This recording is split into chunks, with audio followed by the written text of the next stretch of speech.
Again, it's another Tuesday. Welcome back to the Homesteads and Homeschools podcast. Today is episode number 41, which means you can find today's show notes at homesteadsandhomeschools.com/041. It's the first show in November. And if you listened to last Tuesday's show and last Thursday's show, you'll know that this month I have some musicians lined up. So today's our first one.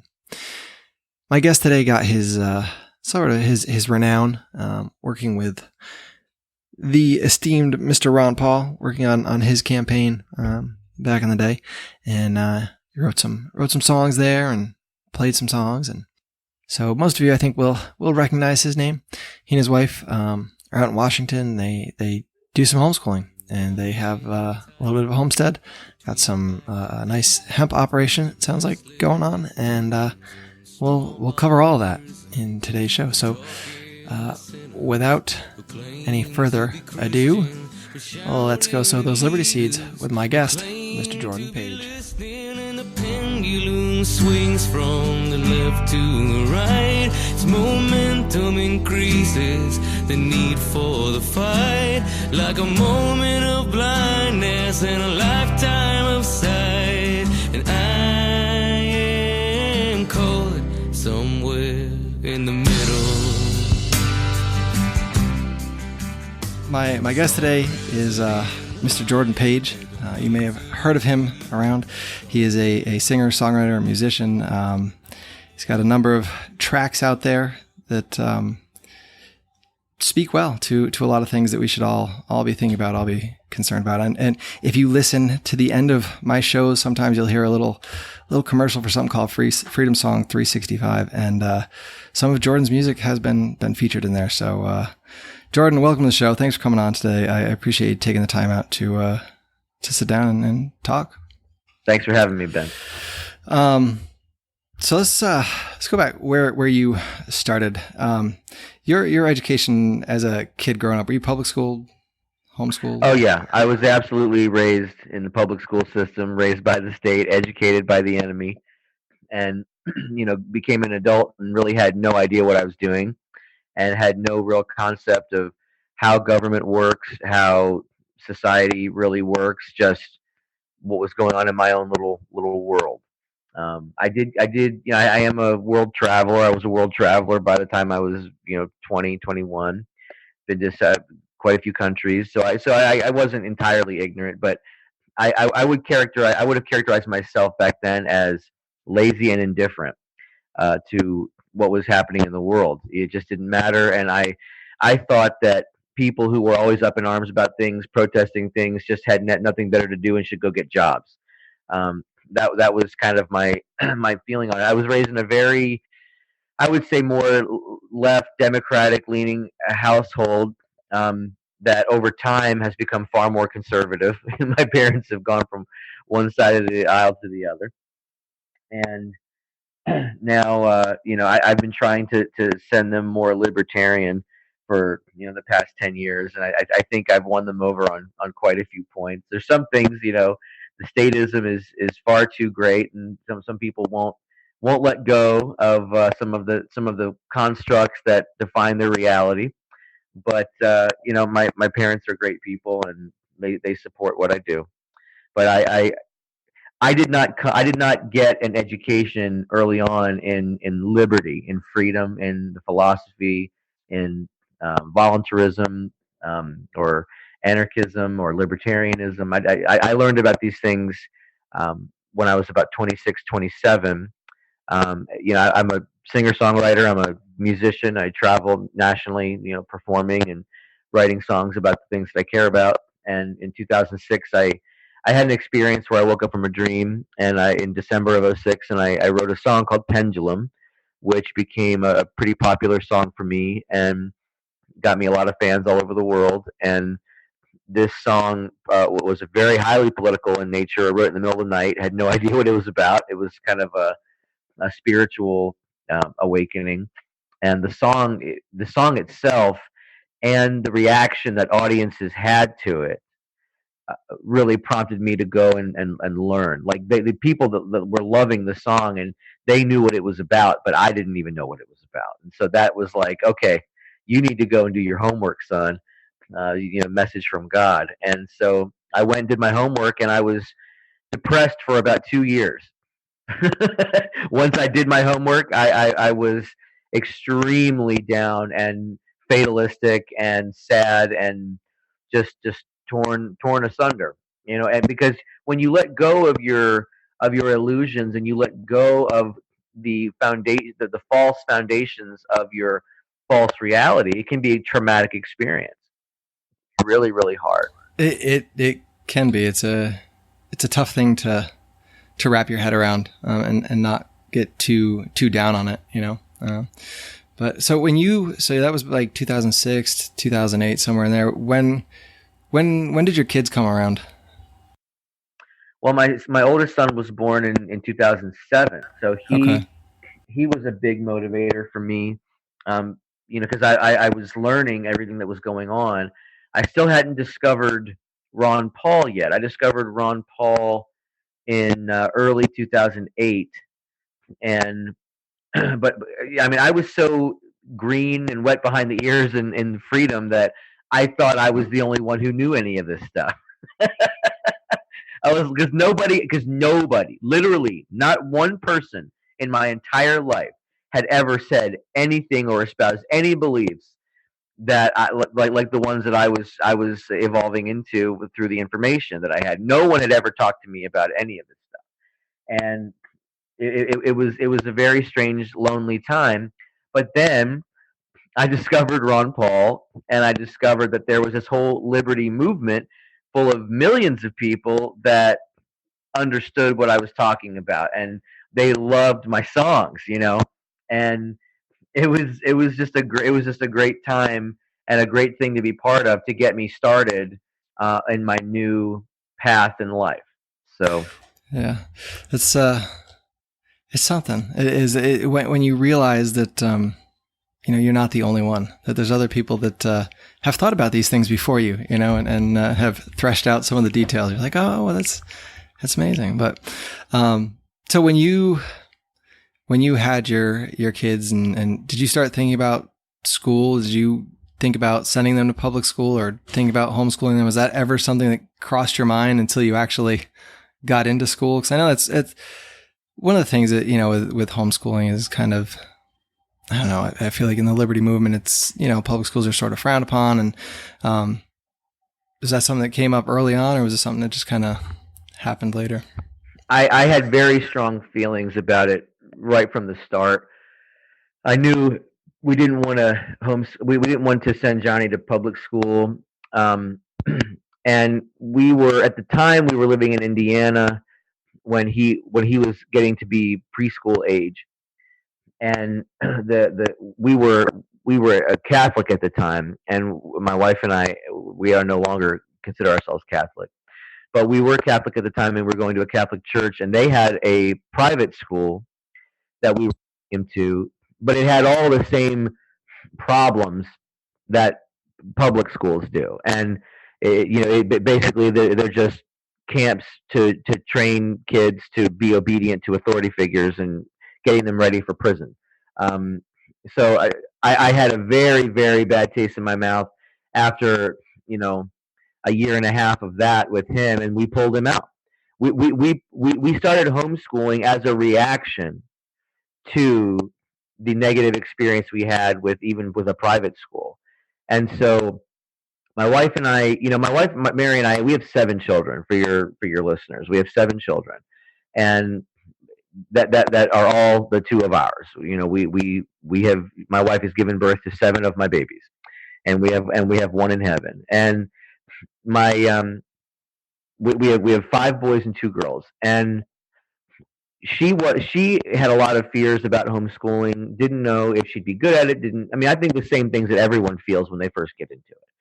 But I had been going to a lot of pork fests, the Porcupine Freedom Festivals in New Hampshire, and talking to a lot of these unschool families. I'd never heard this term unschool before, and it was basically explained to me that you provide an educational atmosphere and an environment that's unstructured. That I mean, you give the children the core things, like you teach them to read, you teach them to write, you teach them, you know, basic math, but you explore their interests.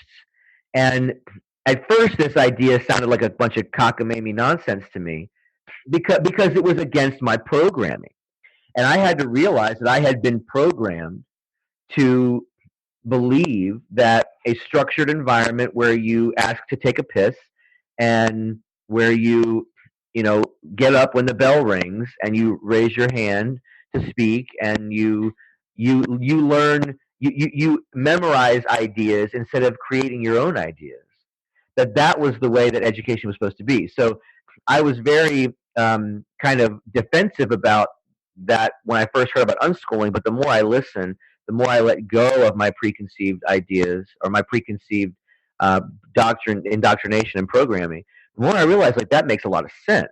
So we started trying it. We started asking John, what would you like to learn about today? And he would say, I want to learn about whales. And so we would plug the laptop into the TV and we would find the like everything we could find about every kind of whales, and any whales that he wanted to learn about, we would learn about that. And now he wants to learn about tornadoes. So we would learn everything there was to know about tornadoes, and he would be so stimulated and excited that he could not wait to tell us the next thing he wanted to learn about. And when I say learn, I mean really, truly, he was learning, and our second son Andrew was too. They were so excited about learning and thirsty for knowledge because they could get answers to any question they had. It wasn't a pre-written program of information that they didn't even want to know about. It was whatever was stimulating them, and it instilled in them a love of learning, a love and a thirst for information, and getting their questions answered. And they have very inquisitive, scientific minds now. They love school. They love to learn. I mean, I remember there was a time we got somebody gave us an interactive, like a kind of an old school from like the early 2000s, kind of an interactive board where they could push buttons, and it was like every president of the United States of America, from George Washington to George W. Bush. Okay, and so you could push the buttons, and it would tell you the name of the president. Then you could find out what year they were born, what year they died, where what their home state was, what they were famous for, blah blah blah. It had just a lot of facts that you could learn about each president. Andrew and John we just gave it to them. I didn't say learn this. I just said, here, see what you can do with this. And within a month, the two of them had memorized every single fact about every single president in order so that I could test them. Like they would give me the board, and they would say pick a president, and I would pick Calvin Coolidge, and they'd be like, oh well, he was the 27th president. He was born in Missouri. Well, this is totally not true, yeah. But like he died on April 21st, 1862, and blah blah blah. And I'm like, holy crap! And then I would hear them even making up these math equations, saying, 16 plus 24 equals Franklin Delano Roosevelt. And I'm like, what the hell does that mean? Well, what they're saying is the 16th president was Abraham Lincoln, and the 24th president was whoever, and 16 plus 24 equals 40, and the 40th president was whoever it was. I'm like, your brains are working on a level that I never anticipated, that mine doesn't even work on. And I was so impressed that we just stuck with unschooling for years. Unstructured was the way to go when they were young, when they were age 3 to about age 8.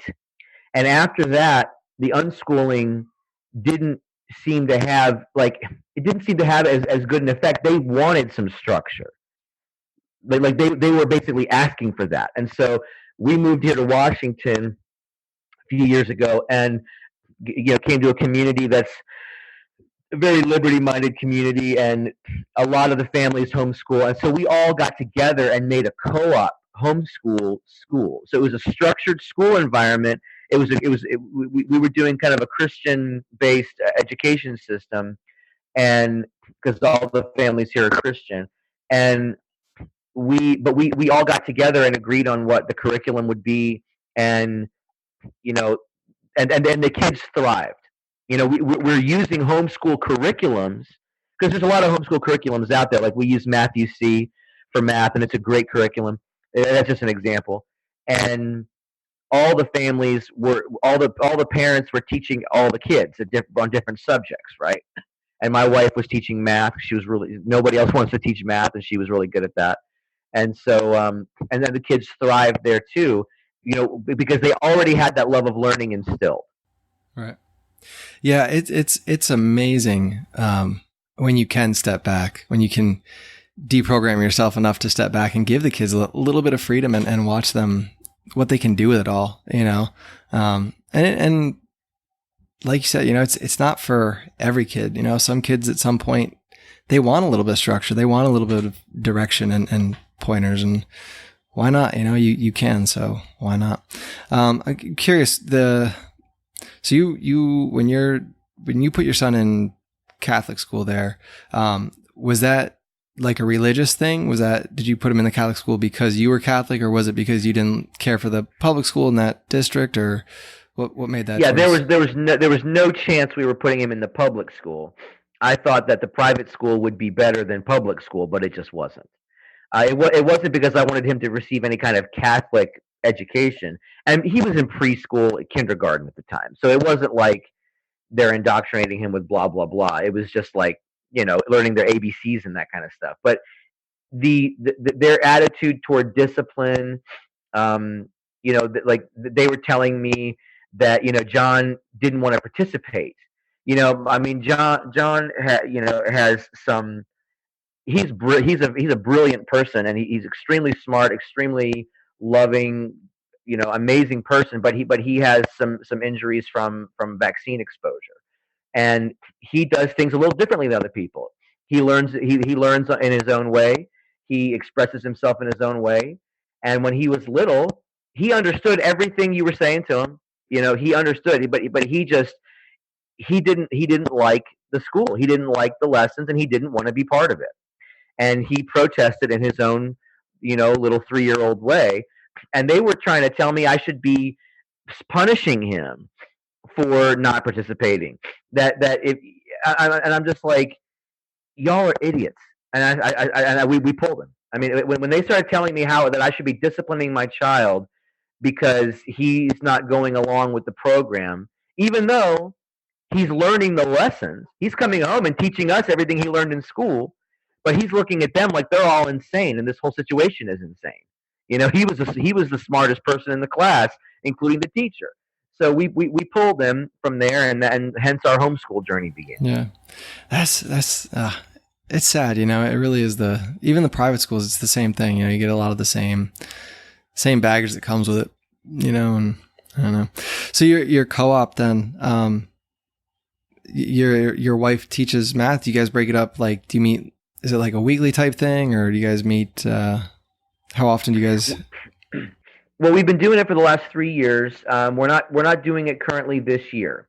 But the way that we structured it was there were like 4 or 5 different parents who would teach classes, and they like one would do history and science, another would do spelling, grammar, language arts, civics. My wife was primarily the math teacher, but they're also it's like a one-room schoolhouse kind of thing where we're meeting at the church, and it's like a school environment, but like the old school marm kind of format where you have kids from maybe 6 different grade levels all in the same room, and they're all learning different levels of the same subject. And it worked. Yeah, it worked pretty good. Good deal. Do you? I'm curious if you do you get involved with like the music end of things? Like, how does that work for you guys? Because it's one of those, like bringing electives into homeschool sometimes is, it's tough. If you want to, sports, you got to go find a bunch of people. You get, all that stuff. And I'm curious if you like Do you get involved with that at all? Well, sure. I mean, here's the thing. Like, I've been playing music since I was about 12 years old, right? I mean, John, my oldest, is 11. My my son Andrew, who's 10, is obsessed with the piano. He plays the piano all day long. He's writing music. He's doing all kinds of stuff. John is an incredible singer. The kids, they all do different arts. But I was a music teacher. I taught guitar, bass, and voice for about 9 years, in private instruction through a store and freelance. And I taught about 3,000 people in that time. And what I learned very very early on is it is a waste of time to instruct a child in music who doesn't really want to do it. There has to be some passion there and a love of music and a desire to create music in order for it to be a worthwhile expenditure of one's time, energy, and resources to teach them. And so, my kids all know that I'm a musician and that I play music for them every day. And when they're ready, I'll teach every one of them, but I'm not gonna take it. I'm not gonna like take it easy on them as though they were not like any other student. Like, you have to practice. If you want to get good, you have to practice. And if they're not ready to have that level of commitment and the discipline to achieve it, then I'm going to wait until they're ready. Even if, let's say they're 15 and they want to start learning how to play something, that's fine too. I don't want to force people to learn things. I don't believe in the use of force, the initiation of force for anything. But especially like not when I'm trying to instill a love of something in my kids, like a love of music. They already love music, but it hasn't clicked in them yet necessarily that they want to create their own music. Yeah, I think you can say that. Pretty much for any subject. What's the point in forcing somebody to do calculus if they're never going to use it, if they don't want to use it, if they don't want to learn it? You're just not going to do it. Yeah, if you love math and you're fascinated by equations, and you're just like eating up geometry and trigonometry, well then hell yeah, go learn some calculus and discover the hidden mysteries of the cosmos while you're at it. Do that. But calculus used to be taught at much lower grade levels because education was a very different thing 120 years ago. If you look at syllabuses from like the early 1900s, kids as young as like 12, 13 are being taught how to run businesses and being taught like high level adult stuff that I didn't even know at 18 when I graduated high school. I went to college completely unprepared for the world. I graduated college completely unprepared for the world. You know what I'm saying? So education is a subjective experience, and it is whatever you want it to be. Funny enough, and like the first times I heard someone propose this idea was in that movie Good Will Hunting. Remember with Ben Affleck and Matt Damon? Yeah. And he basically says like you spent $200,000 getting a piece of paper that you could have just gotten a library card, and learn the same stuff, and you're reading all the wrong books. Well, I think that's one component of many that's to blame for the current state of our country and the young people, because they're being raised by the state in these indoctrination camps. They're teaching them all the wrong stuff and just teaching them to be good slaves and not thinkers, and not just good workers, good drones, but not free thinkers. And it's sad. So education is really up to you, what you make of it.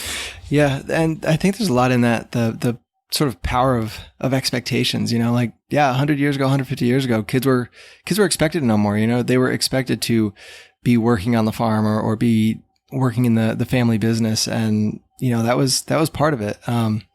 Like you said, we're expected now to be a good cog, and that's it. And you get out of college and God knows what you just learned. You just 4 years and a whole bunch of money, and to do what? But so are you guys homeschooling now, or how's that look right now?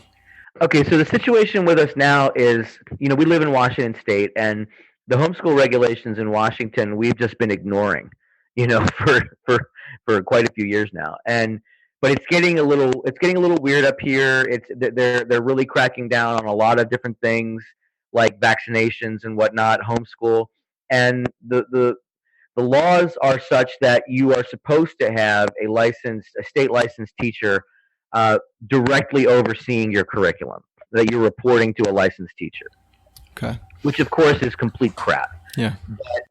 And we've been basically saying "f you" the entire time we've been here.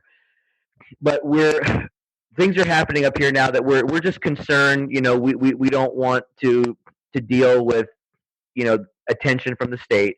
So my wife is currently in the process of becoming a certified licensed teacher so that she can be the teacher overseeing our curriculum, and so they won't have anything that they'll be able to say to us about it.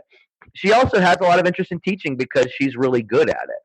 And we're both hardcore Liberty people, and she could do a lot of good even in a public school. I mean, she could do a lot of good teaching kids in that environment who are otherwise just getting a bunch of indoctrination. They could have one teacher who's teaching them to think freely.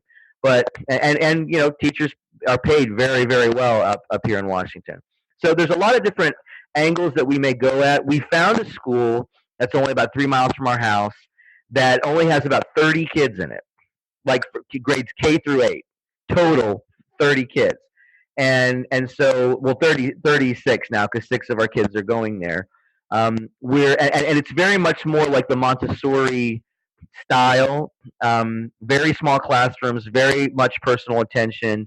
The superintendent and principal are the same lady, and she's a good friend of ours. And she completely gets where we're coming from. Politically totally understands, and she's like, you know, we're not doing any of the nonsense that you're seeing in most public schools is not happening up here. We're teaching the kids how to computer code. We've got 3D printers here. We're teaching them how to 3D print stuff. We've got art tech clubs that they can be part of. I mean, they're loving it. They're loving it, and we are very closely monitoring everything that they learn. And it's a good situation for us for right now. It's giving my wife the opportunity to do her classes, and which are all very very heavily leftist propaganda nonsense. But she's the smartest person I know, and she just laughs when she reads this stuff, and passes the tests and blah blah blah just to get through it. She's going to become a licensed teacher. She's getting her master's in education. She's got a master's in public administration already, and she's getting a master's in education. So we're thinking maybe we'll open up our own school. Yeah, I was going to ask so with that regulation and with her degree, would she be able to oversee like your co-op, like everybody in the co-op, or is there like a limit as to how many people? No, she would be able to oversee the like a large co-op of like a whole homeschool community. So that's kind of what we're gearing up for, and what a big part of the goal is. We were just very fortunate, and most families are not this fortunate. We were fortunate to find a school that was very small, that had the philosophy that we could tolerate, and we know the people who are teaching our kids, and that is because your enemy is never going to give you the education you need to overthrow him, right?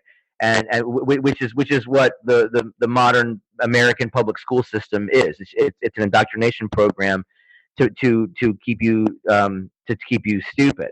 I actually have a song where I talk about this. It's called Sedition, and the lyrics go, "Here's to the centers of indoctrination, controlled by the power elite, where you're taught to be numb till you're blind, deaf, and dumb, and prepared to accept your defeat."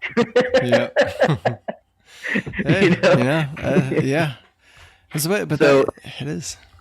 Well, that my feelings on it, Ben. I mean that when I look at the public school system, and if you see the fruit of the public school system in the last 2 generations that have come out of it, I mean these people are absolutely clueless, entitled, spoiled, rotten little children who want the government to do everything for them. They want mommy and daddy to do everything for them, and they they have no understanding of self-respect or respect for other people. It's the Antifa generation, and I'm disgusted by these people. But I also understand how it happened. It happened because the public school system turned them into these freaking bratty little zombies. And so I mean, my kids are learning self-respect and self-discipline and self-governance. They're learning the principles of freedom and voluntarism. I mean, self-governance is such a huge lesson that most people don't learn until a lot of people don't get it until they end up in jail. Yeah, and then they realize, oh, well, maybe I should control myself.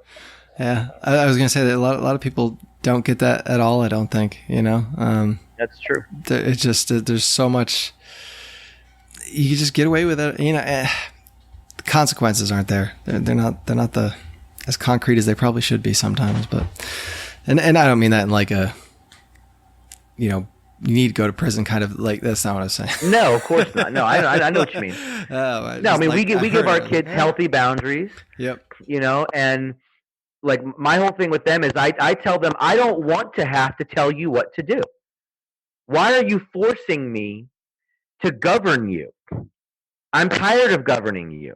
I want you to govern yourselves. Do it yourself. Stop, forcing me to intervene because you're not capable of controlling your own actions and behavior. Like, treat people with respect. Like, respect people's property, even if it's like he stole my toy. That kind of stuff.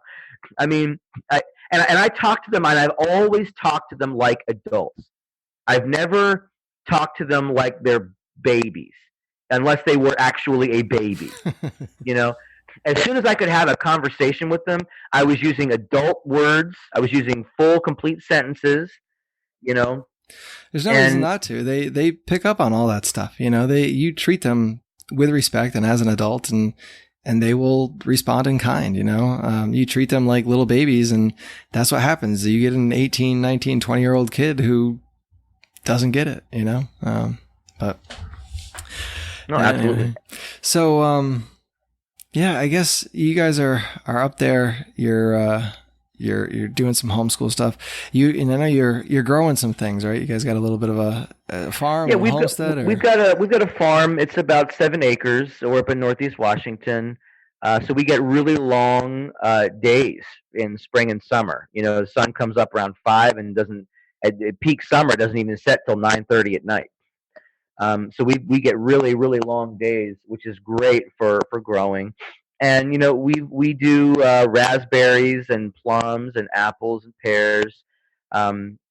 Generally, I'll do a garden where we grow all the standard vegetables: peas, cucumbers, peppers, broccoli, radishes, carrots, that kind of stuff.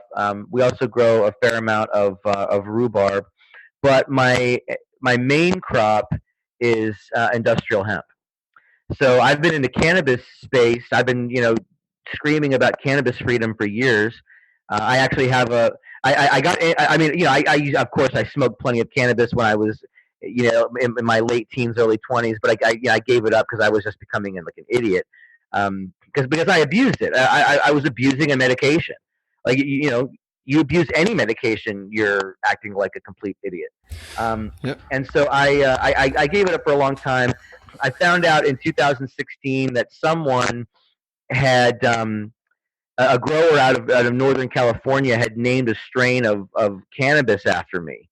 They had Liberty Haze and Kaboom, and they crossbred these two strains and named it Jordan Page. And I was kind of like blown away that there was a strain of Jordan Page out there. If you go on Seed Finder, this is really funny because we have so many kids, right? And I got on Seed Finder, and there's like 4 or 5 different versions of the Jordan Page weed, right? And they called it the Jordan Page breeding program, which is really funny because my wife and I, it was like every year we were pregnant again.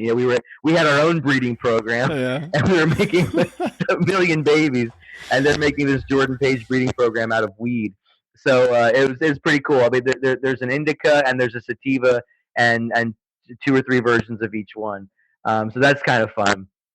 But I was doing a lot in the cannabis space, and and a good buddy of mine up here in Washington has been growing hemp for years, and cannabis, and he got me into hemp, and really just like taught me the ins and outs of hemp, and what a miraculous plant this is, my God! And I grew it 3 years ago, and just fell in love, like, just absolutely fell in love with farming, as a commercial enterprise, and as a labor of love. And so now, I've got a small hemp company up here that, I'm growing for seed and for flower biomass, for extraction and for hemp cigarettes.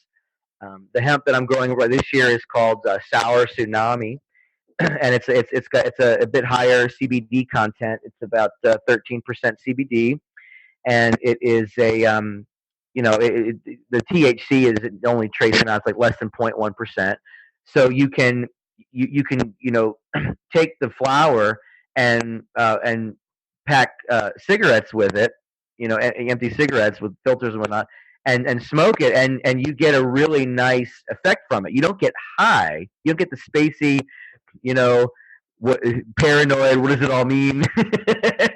Kind of stuff.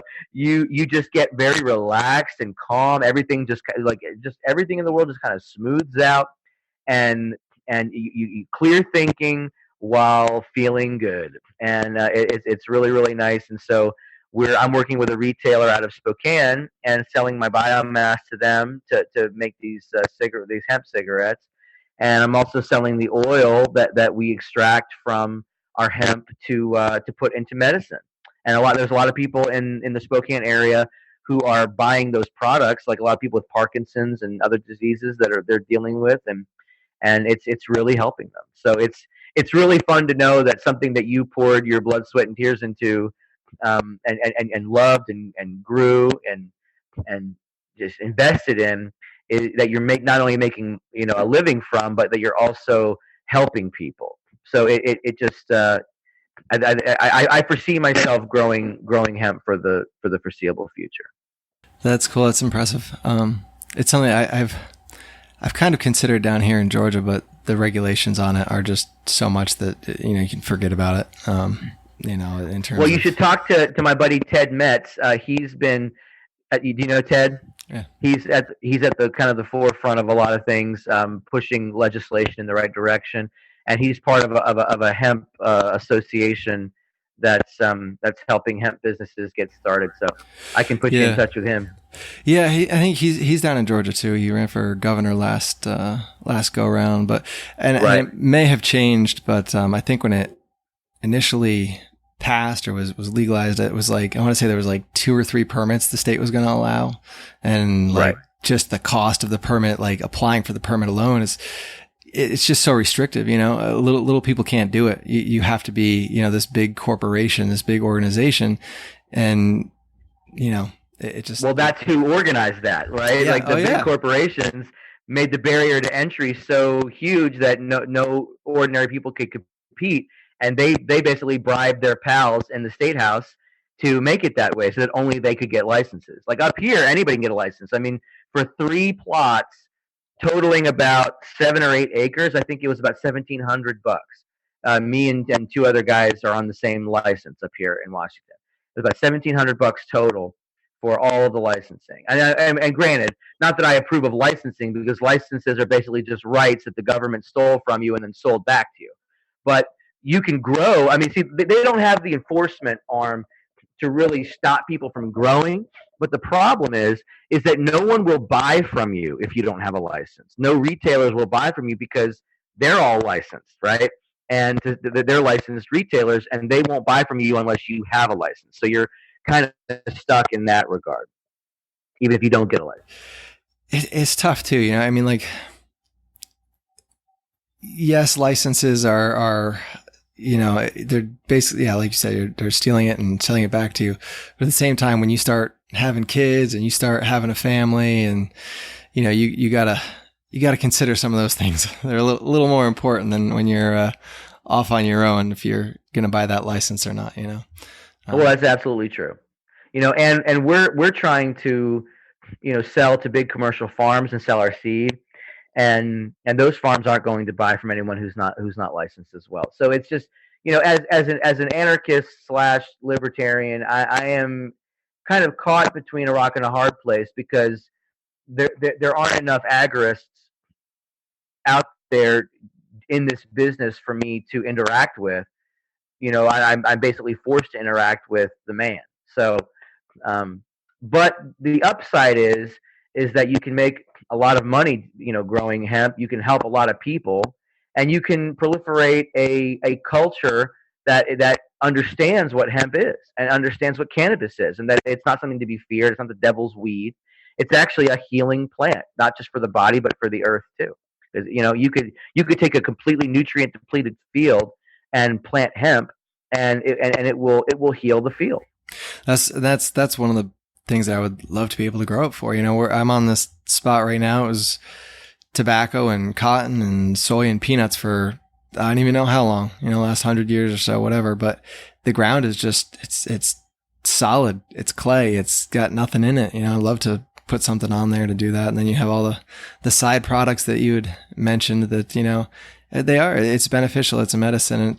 And it's so amusing, to me anyway, kind of when people get so upset and tied up with this cannabis thing.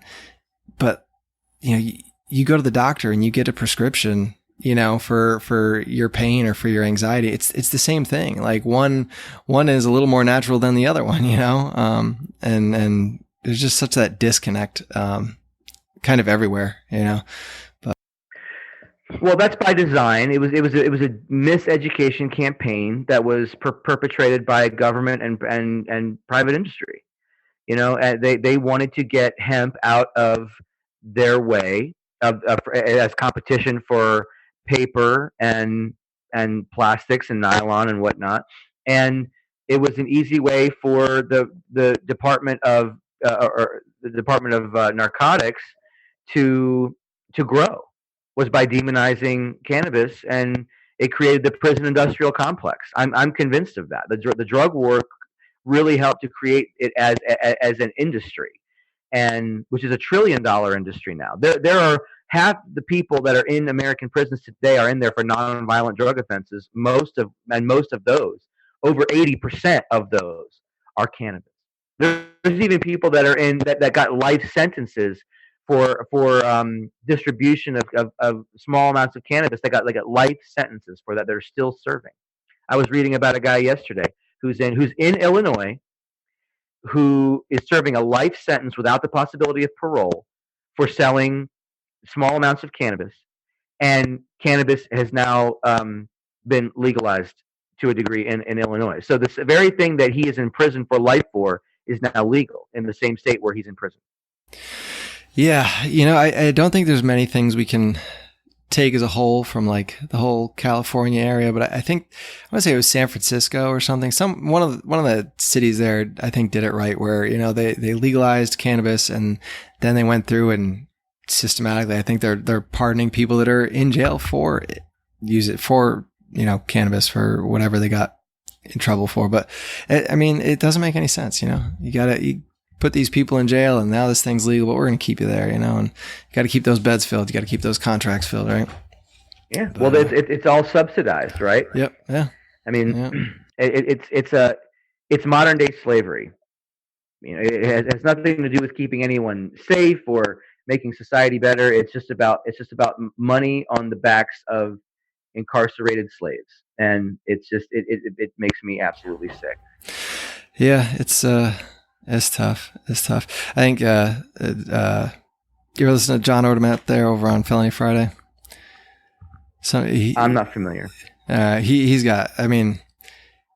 It's just like week after week of people that have been caught up in the system like this, and just it's crazy how rotten and just backwards the criminal justice system really is, and how it's designed almost to put you in a hard place, to keep that prison industrial complex growing. And thriving, but anyway, do you, I'm curious, do you process a lot of your hemp yourself, or do you like send it off to get? Yeah, we dry process, meaning we will thresh it. We dry it so it's bone dry. We strip it, we thresh it, and we seed clean. So we separate the seeds and clean the seeds, and then so we have two products to sell. Basically, we have the seed, and then we have all the milled flour biomass. And now we can extract ourselves, but when we have a lot, we generally will have someone else extract it. Um, we tend to lean towards ethanol extraction, but we have done CO2 before as well. But now, the last couple of years, the amount of extractors out there has expanded so much. Like there used to be only like a handful of people that you could even go to for that for the big plants. Now, there's dozens of them in every state. So the industry is changing a lot, and I'm glad to see it changing and becoming a little more mainstream, in that it's becoming accepted. There's more options. The free market is at work. Even even as we don't really have a free market, the free market is still shining through in some ways. You're still having to deal with the regulations, and that can be hard. When we're talking about you have to keep your plants under 0.3% THC. I mean, you really have to have strong genetics and make sure that your crops aren't going hot and they aren't stressed out and making more THC. I mean, there is a science to it for sure. But we generally, like, our plan is to end up extracting ourselves like full time. But it's one step at a time, right? So this year we've scaled up a little bit. We're scaling up a little bit more next year, and eventually we would like to. I'd like to have several hundred acres that we're growing on and processing and extracting all in house, and maybe even have our own retail products, not just selling at wholesale. So, but you never know how things are going to end up. Right now, I'm loving growing it. I love going out in my field and walking through the hemp and talking to it and praying over it and singing to it, listening to the bees, because the hemp gives the bees a very nutritious food source during a season when pollen is not readily available. So hemp is very, very critical to bees, and so I think the more we see hemp crops, outdoor grows, you may see a rejuvenation of bee populations as well.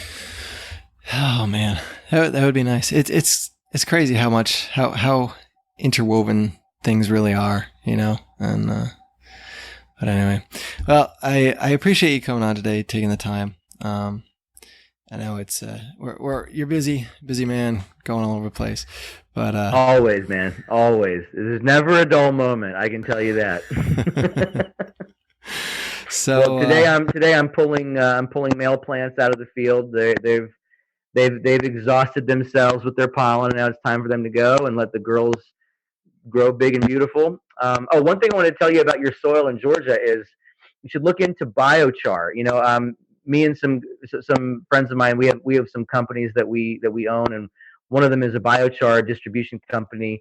Biochar is basically tree biomass that's been heated at extreme high temperatures in a zero oxygen environment, and you sequester all the gases and elements that are not carbon, but everything that is carbon comes out the bottom in this charcoal-like material that has a porous, like, honeycomb structure. And what it does is it can retain. Not only can it like suck up toxins and trap them, but it can also retain moisture 3 to 5 times its own weight in moisture, and then it feeds that moisture to the root systems if you till it into your soil. And the carbon also gives the plants a huge boost.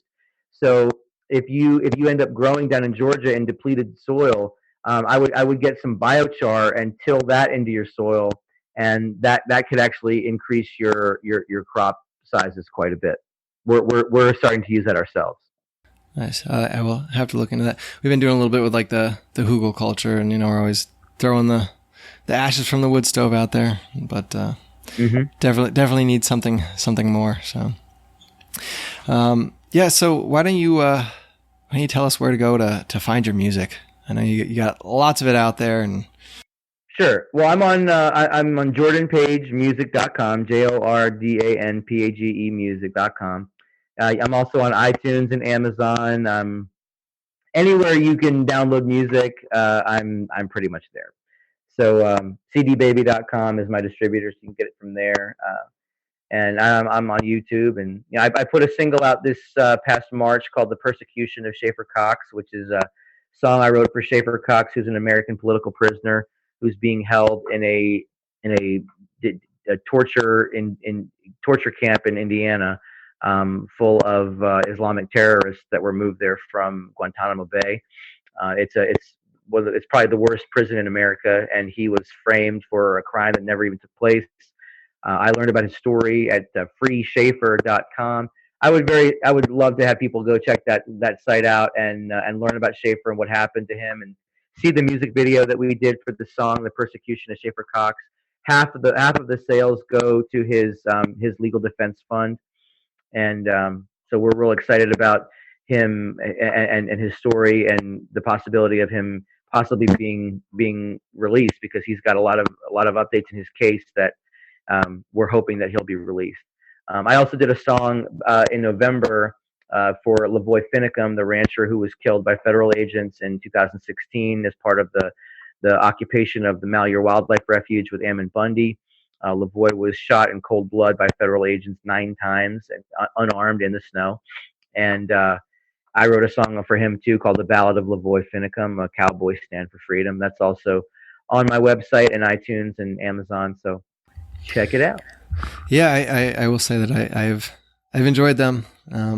Yeah, I don't know. I remember hearing you talk about the Schaefer Cox thing before on a couple different podcasts, and it's so disturbing that like some of that stuff is out there and no one knows about it. That it's just so quiet. Like you would think that this would be some sort of outrage everywhere, that you can treat someone like that, but anyway. Well, people have become numb. I think it's interesting that the internet has done so much for humanity, but it's also made people very complacent and numb, where they can just swipe to the next story rather than allow the outrage to plant roots, to grow roots in their heart. I read a story this morning about an elderly man, I think in his late 70s, early 80s, who was treating chronic illnesses with cannabis in Missouri, and he was sentenced to 10 years. And you see this man in his mugshot. He's got a long white beard. He's an old man, and he's using cannabis to treat illnesses that he has.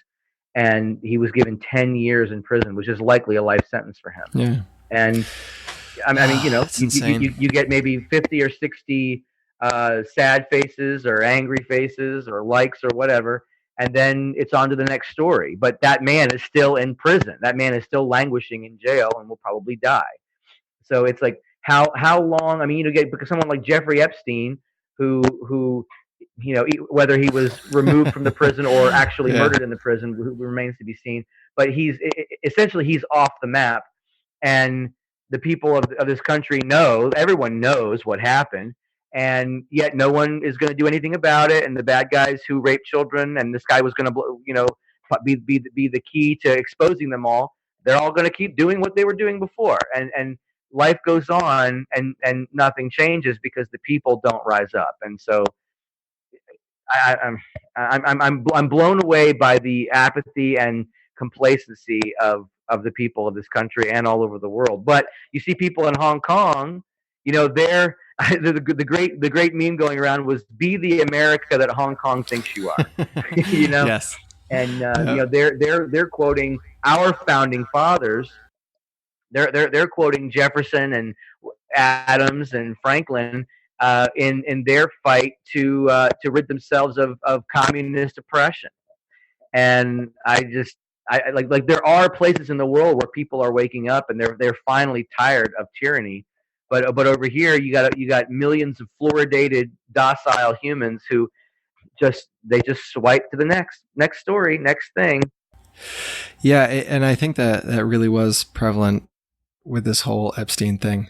Like it doesn't matter what side you fall on.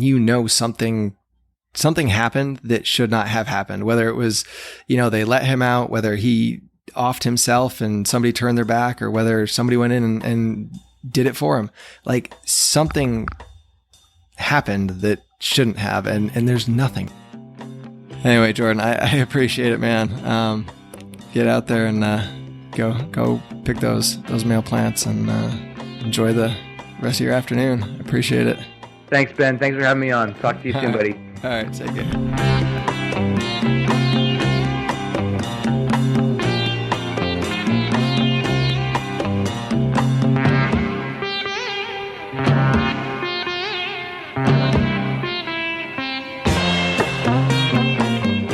Oh, okay, and I'm back.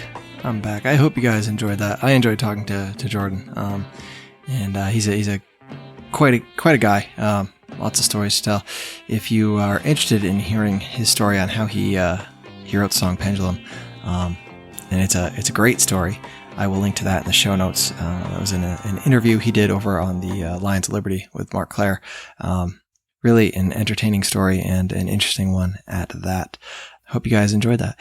So if you are enjoying this show, if you are enjoying my interviews, if you're enjoying the work, the time I put into this, let me know by leaving a review over on iTunes, or share the show with your friends, your family on social media, wherever it may be, and spread the word that way.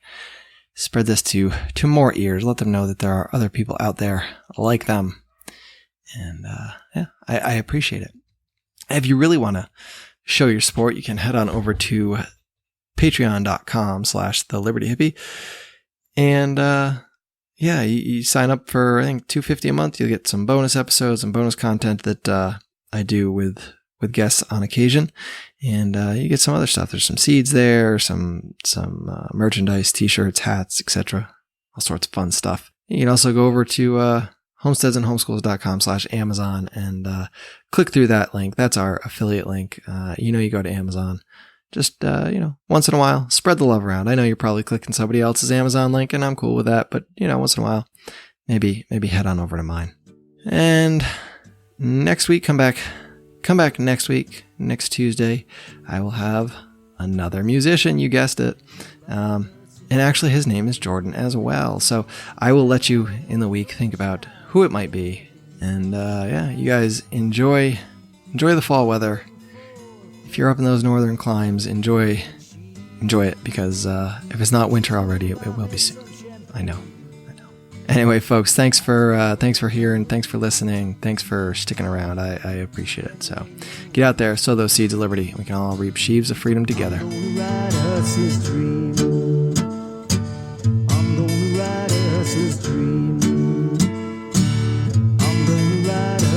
dream.